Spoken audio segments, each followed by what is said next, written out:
Hi there, I'm Debbie. And I'm Nick. What we thought we'd talk to you about today is keeping up with the times. I qualified, goodness me, 14 years ago as a massage therapist and aromatherapist. And in those days, if you wanted to get noticed, you had to have an advert in the Yellow Pages. And that was when Yellow Pages were this thick. And you weren't anybody if you didn't have a presence in Yellow Pages. So people thought you were credible if that's where you were. Sometime later things evolved and I took the plunge and had a website. And since then it's become the norm for people to have a website. So the primary search of choice, if you like, for people when they're looking for any kind of therapist or tradesperson is to kind of Google it. And so if you haven't got a website, then that affects your credibility. And it surprises me how many established therapists who've been around a long, long time still don't have a website, and that's really, really surprising. And of course things have moved on again, so not only do you have to have a website, the latest thing is to have a presence on social media. So really what we're talking about today is keeping up with the times.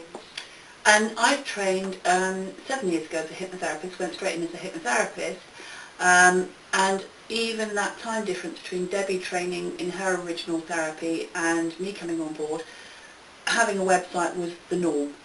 And so I went straight in with a website. But what's interesting now is you can go to that website through different means. And not only, I'm not talking just about typing in your website address, but the way you view that website. So I was really interested the other day, or almost shocked, when I went onto Google Analytics. Google it because it's free, it's good, which tells me where my visitors come from, to see that 50% of my visitors were coming from some sort of thing like a tablet or an iPhone rather than a computer. And so therefore your website looks different depending on how those people are, what sort of medium those people are viewing that website. So this is where it's important to check now how your website looks on these different things. Debbie and I just tweeted this morning, could people go on to our Therapist Marketing Solutions website and check how it was looking, because our sense is maybe it's not reproducing quite as well on those tablets, and so we're asking for feedback. So this is the easy way of checking. Just go to your friends, relatives, colleagues, or people on your social media and say, could you have a quick look, and if it's not reproducing as you think it should, can you let me know how you're viewing it? And then take that information and either adjust your software if you need to. So for instance, Debbie and I currently have our existing hypnotherapy websites with Moonfruit. They've brought out a more modern version, so you can upgrade so that it's viewable on things like iPhone. Or you need to go back to your website designer. And I can actually sense the kind of the fear in some therapists' eyes, because this is quite technical stuff. But if you think about it, back in the day before websites ever came along, everything was done by printed material, so you either had an ad in the paper or leaflets coming through the door and so on. And even then you would have had to have had a certain knowledge about the print process, about getting artwork together, copy and so on and so on. So you would have had to learn some technical jargon and have some technical knowledge even then. All that's happened is it's different technology, it's different vocabulary.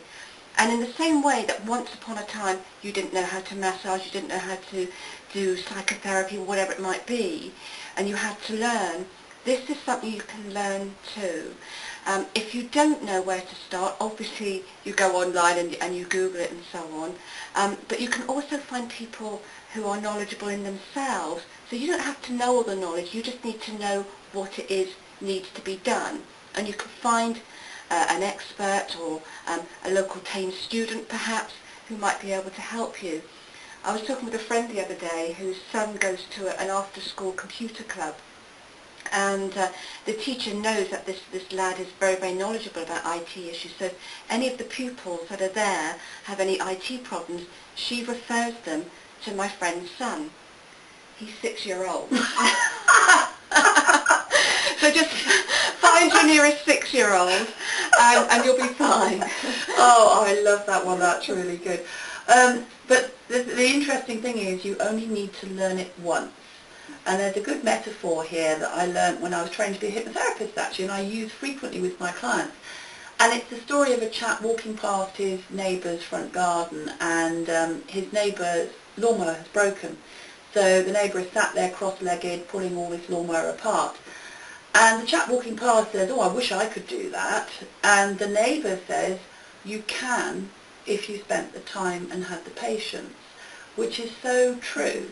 And so therefore, with all of these things, whether it's getting your mind around some new software, even though you're more inclined to be more the creative side or a therapy type thing, it's just then recognising you need to put a little bit of time aside and be patient with yourself, because you only need to learn it once and then it's there. Or just working out where you can get this information from. And this is where we come to the values of Google and YouTube, because in actual fact all the answers are there in some form or another. You've just got to find them. So it's be patient with yourself, or as Debbie says, find the right person once you know what you have to do.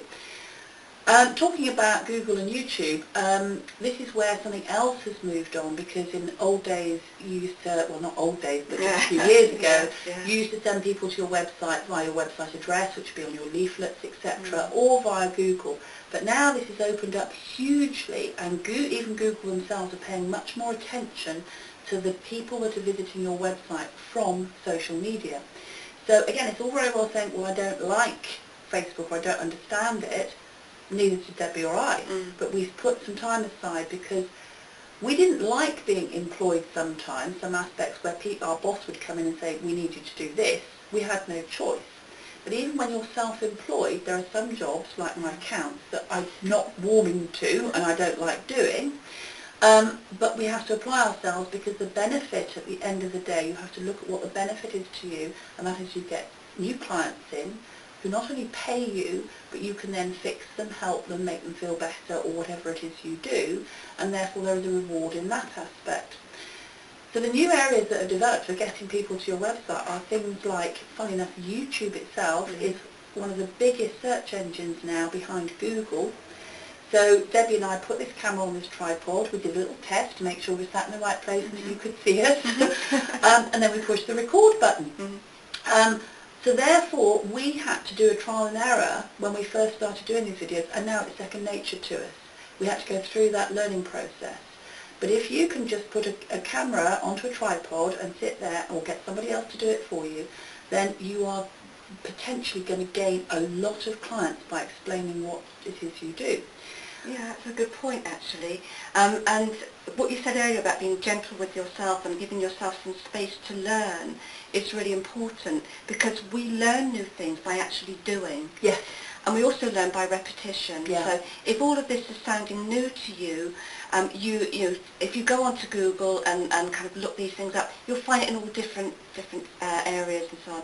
So we learn by repetition, by reading it here, by reading it there, by hearing someone talk about it, by going onto our website and seeing this video over again, so that you can get familiar with what we're talking about.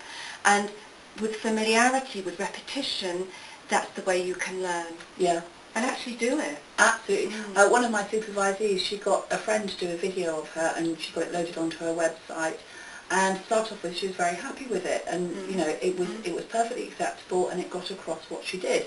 But there were a few things she didn't like about it, and then with a bit of time evolving, she realised she really wanted to do an updated one. So I sort of volunteered. Well, I said, you know, next supervision, I'll sit there with the camera and we'll do a new video.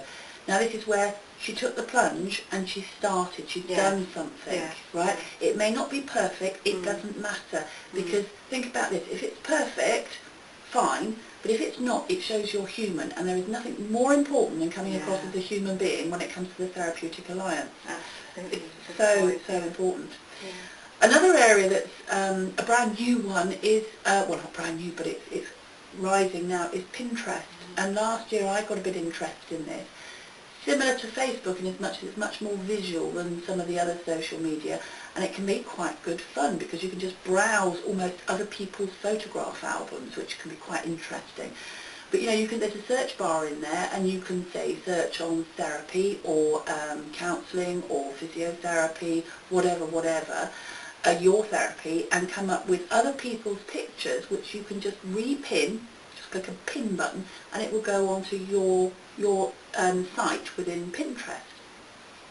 So therefore you can start to bring about your own photo album of different areas, and there's different chapters, so to speak. So you could have one on your holidays, one on your therapy, one on your, I don't know, dog, cat, whatever.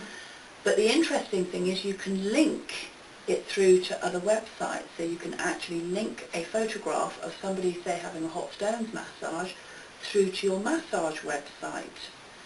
This is a really good way of getting visitors to your website. It can be a bit addictive, so set the stopwatch, because it is just really interesting.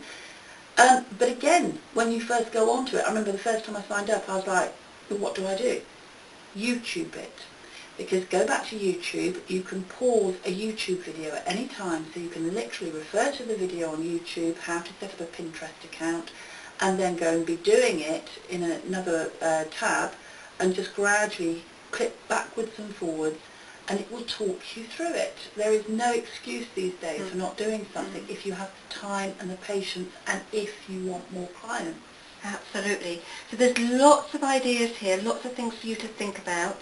As we always say, just take one idea, work with it, and get familiar with it, consolidate it, and then view this video again and decide to take a different area to learn, to move your business forward, to move your technology forward, to be current in the current times with the way people are interacting now and where people are looking to find therapists. Keep yourself up to date, fresh, revitalised, and you'll reap the rewards. Absolutely. And then just to finish, I smiled when I was saying this to a client the other day. The word procrastination has been in the English dictionary since the 16th century, so that's how long people procrastinate on something they either don't understand or don't want to do. Yeah. But one thing that has stayed current all the way through this, and will continue to, is word of mouth. So just finally, as we finish off, it's to remind you that your cheapest way of marketing is through your existing client bank. So poor Debs woke up with a headache this morning. I wouldn't have known unless she told me, because she came down a normal cheery self. And I know full well that if she'd been off to see clients this morning, they wouldn't have known either. And it's that therapeutic alliance is so massively important. So always be professional. Even if you're over the tomatoes in Tesco's, I would say you need to be keeping that client face, there, if at all possible. We're not saints, but, so that word of mouth is the one thing that, although everything else evolves, that stays the same. We hope you found this of interest. We'll see you soon. Good luck. Bye. Bye.